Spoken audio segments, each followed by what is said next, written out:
hubungan Anies dengan Caimin berpotensi melemah.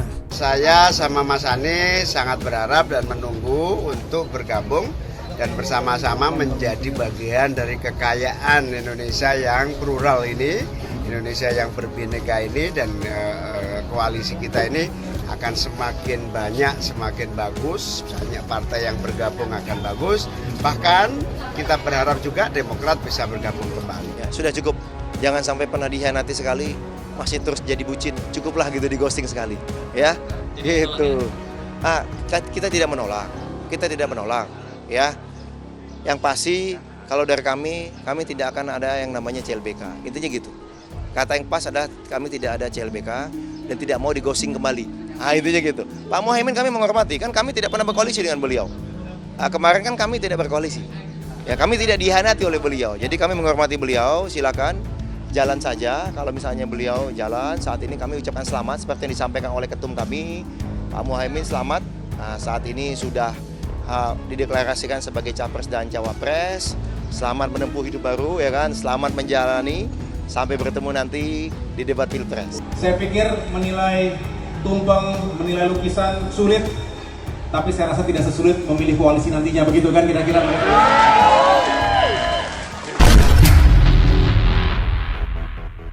Pengamat politik Roky Gerung menyiratkan bahwa hubungan antara bakal capres Anies Baswedan dengan Ketua Umum PKB Muhaimin Iskandar alias Caimin berpotensi melemah.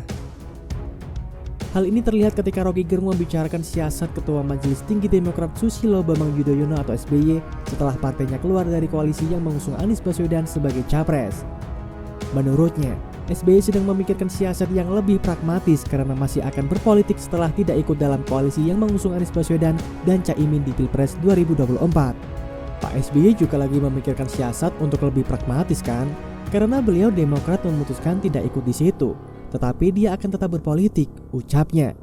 Lebih lanjut, hubungan Anies dengan Ketua Umum PKB itu berpotensi melemah karena banyak variabel yang masih bisa mengganggunya. Salah satunya Komisi Pemberantasan Korupsi atau KPK yang memanggil Caimin sebagai saksi dalam kasus dugaan korupsi Sistem Proteksi Tenaga Kerja Indonesia atau TKI dan Kementerian Ketenagakerjaan atau Kemnaker. Jadi banyak betul variabel yang masih bisa mengganggu hubungan antara Anies dan Caimin. Kita ingin supaya hubungan itu harusnya diperkuat, tetapi kita nggak punya kemampuan untuk melakukan itu. Karena FNN, Forum News Network, cuman menganalisis atau nantang-nantang, tandasnya. Pegiat media sosial John Sitorus mengungkapkan bahwa Ketua Umum PKB Muhaimin Iskandar alias Caimin sudah pusing. Padahal baru saja dideklarasikan menjadi calon wakil presiden atau cawapres Anies Baswedan. Pasalnya, pada tanggal 5 September 2023, Caimin dipanggil Komisi Pemberantasan Korupsi atau KPK untuk diperiksa sebagai saksi kasus dugaan korupsi Sistem Proteksi Tenaga Kerja Indonesia di Kementerian Ketenagakerjaan. Babak baru nasib Caimin pasca deklarasi dengan Abbas atau Anies Baswedan.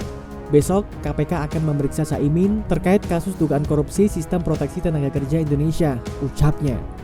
Padahal kasus tersebut terjadi pada tahun 2012 ketika Caimin menjabat sebagai Menaker Trans, sehingga tidak heran Ketua Umum PKB itu sudah pusing meski baru dideklarasikan menjadi cawapres Anies.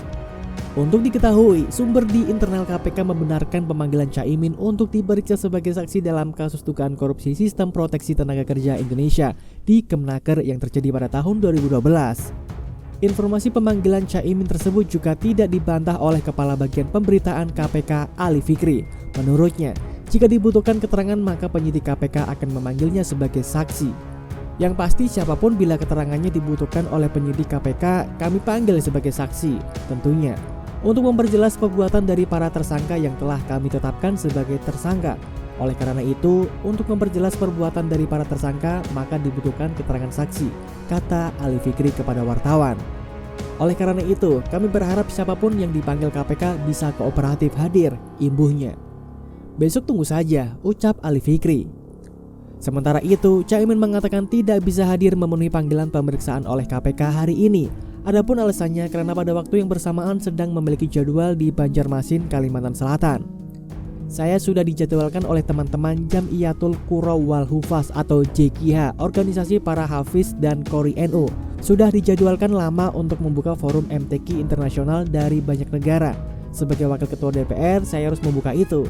Maka kemungkinan saya minta ditunda, kata dia. Lebih lanjut, ia mengaku menghormati dan menghargai langkah yang diambil KPK untuk menuntaskan kasus korupsi. Kalau saya tegak lurus aja, KPK memang lembaga yang berwenang untuk menuntaskan kasus-kasus korupsi. Saya tidak dalam kompetensi atau punya wewenang untuk menilai itu politis atau tidak politis, sebutnya. Dugaan korupsi itu sendiri berkaitan dengan pengadaan software untuk mengawasi kondisi TKI di luar negeri. Perkara ini terjadi di Kemenaker di masa Caimin menjabat Menaker Trans, yaitu pada 2012. Dalam perkara ini, KPK sudah menetapkan 3 tersangka. Ketiganya adalah Reina Usman, mantan Dirjen Pembinaan Penempatan Tenaga Kerja dan Transmigrasi Kemenaker, Sekretaris Badan Perencanaan dan Pengembangan Kemenaker Inyoman Darmanta, dan Direktur PT Adi Inti Mandiri Karunia. Tetapi kita tahu bahwa ketika terwujudnya Anies Mohaimin itu betul-betul mengagetkan semua, termasuk mengagetkan PKB juga. Ya, sama Mas Anies sangat berharap dan menunggu untuk bergabung dan bersama-sama menjadi bagian dari kekayaan Indonesia yang plural ini, Indonesia yang berbineka ini, dan koalisi kita ini akan semakin banyak, semakin bagus, banyak partai yang bergabung akan bagus, bahkan kita berharap juga Demokrat bisa bergabung kembali. Posisi saya sejak awal bukan rahasia, jadi sudah jelas sekali, bahkan ketika waktu itu Pak Prabowo, Pak Caimin masih berada dalam koalisi dengan Pak Prabowo, saya sudah menyatakan secara terbuka posisi kami akan sulit sekali bagi kami mendukung capres yang bersanding dengan orang yang pernah mengkudeta Gus Dur. Kalau di rapat sih, setelah seluruh tahapan ziarah ini, baru kita melakukan upaya-upaya komunikasi, silaturahim lah ya, silaturahmi termasuk dengan PKS. Tapi kalaupun misalnya lebih dipercepat, kan lebih baik silaturahmi itu. Saya sama Mas Anies sangat berharap dan menunggu untuk bergabung dan bersama-sama menjadi bagian dari kekayaan Indonesia yang plural ini, Indonesia yang berbineka ini, dan koalisi kita ini akan semakin banyak, semakin bagus, banyak partai yang bergabung akan bagus, bahkan kita berharap juga Demokrat bisa bergabung kembali. Ya, sudah cukup, jangan sampai pernah dikhianati sekali, masih terus jadi bucin, cukuplah gitu di ghosting sekali, ya, gitu. Kita tidak menolak, ya. Yang pasti kalau dari kami tidak akan ada yang namanya CLBK, intinya gitu. Kata yang pas adalah kami tidak ada CLBK dan tidak mau di-ghosting kembali. Intinya gitu. Pak Mohaimin kami menghormati, kan kami tidak pernah berkoalisi dengan beliau. Kemarin kan kami tidak berkoalisi. Ya, kami tidak dihianati oleh beliau. Jadi kami menghormati beliau, silakan jalan saja. Kalau misalnya beliau jalan, saat ini kami ucapkan selamat seperti yang disampaikan oleh ketum kami, Pak Mohaimin, selamat. Saat ini sudah dideklarasikan sebagai capres dan cawapres. Selamat menempuh hidup baru, ya kan? Selamat menjalani. Sampai bertemu nanti di debat Pilpres. Saya pikir menilai tumpeng, menilai lukisan sulit, tapi saya rasa tidak sesulit memilih koalisi nantinya, begitu kan kira-kira begitu.